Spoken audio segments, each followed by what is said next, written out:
بسم الله الرحمن الرحيم. فوائد الفول السوداني: يخفف السعال الحاد. طبعا تعمل أبحاث كثيرة وكشف علماء سوريون أن الفول السوداني يحتوي على مادة كيماوية تعرف باسم الأرجينين، بتخفف السعال وتفيد في القضاء على البكتيريا المسببة للسعال. طبعا النظرية ديت عملوها شملت 120 مريض بالسل في أثيوبيا، وقد أعطى المتطوعون إما كبسولات أرجينين أو كبسولات وهمية لمدة 4 أسابيع سوية مع العلاج العادي.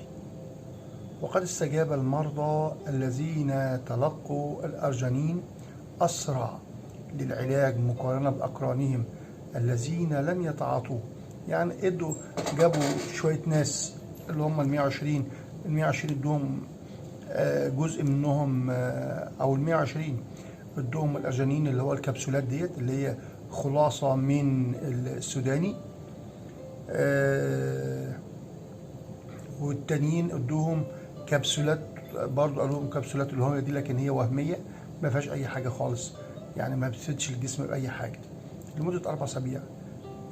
لقوا إن السعال الحاد بقى أسرع في إن يخف. طبعا